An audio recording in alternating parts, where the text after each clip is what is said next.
Hi there. Do you know what Hungarian railway engines have got in common with American ones? Well, let's link the dots. Since the very beginning of railway transport, steam engines were used. For decades they had been a common view of developing countries' landscapes. They were huge, noisy, and produced a lot of smoke and steam.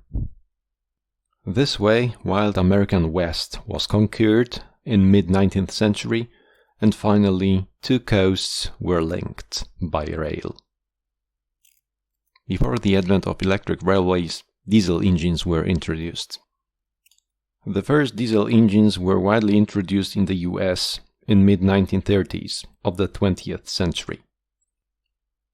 Their design was closely connected to so-called streamline, which was widely popular at the time, found in architecture, transatlantic cruisers, cars, or even household equipment.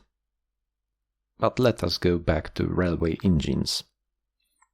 In 1937, an American syndicate of General Motors and Electromotive Diesel launched so-called E-model, nicknamed Bulldog Nose after its shape.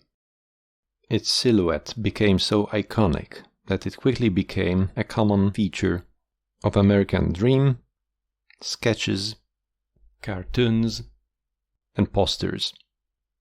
Diesel engines was a quantum leap in the development of railway engines, a real revolution since the time of steam engine locomotives. They were so popular and reliable that their licensed manufacturing was developed worldwide in such countries as Australia, India, where they managed pretty well under harsh conditions. One could meet them even in South America and in Africa. What is interesting, their slightly modified, redesigned versions were also produced in Europe. At the turn of 1950s and 1960s, a Swedish manufacturing company, Nohab, introduced a model adjusted in a better way to European conditions. Afterwards, the license was also given to Denmark and Belgium. A very interesting story concerns the Hungarian branch of the model, whose name was MAV61. In 1961, Hungarian State Railways signed a contract with Swedish manufacturer Nohab to buy 25 items of the locomotive. Unfortunately, we have to bear in mind that at the time Hungary was in so-called Soviet area of influence. When Soviet leaders learned about the contract, they got infuriated and made Hungarians break it. Instead, the Soviets made Hungarians buy Soviet-made models of locomotive, which was more politically correct at the time, and nobody cared about ecology. So Hungarians had to buy Russian model Sergei and paid the Swedes for 25 engines, getting only 20 of them as a penalty. Although rare, the model MAV61 enjoyed great popularity in Hungary, pulling passenger trains from Budapest to holiday resorts of Balaton Lake, where Hungarians relaxed during their weekend breaks and holidays.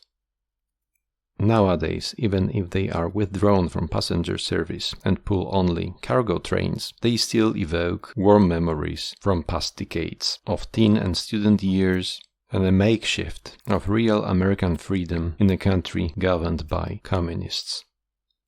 It was just another particle of American dream within the heart of Europe. Nincs egy telefon összekapcsolásunk. Ez a telefon nem jó, meg az se jó. Tudja? Vihar volt és ledőlte az oszlopokat, úgyhogy nincsen semmi telefonkapcsolásunk. Igen, igen.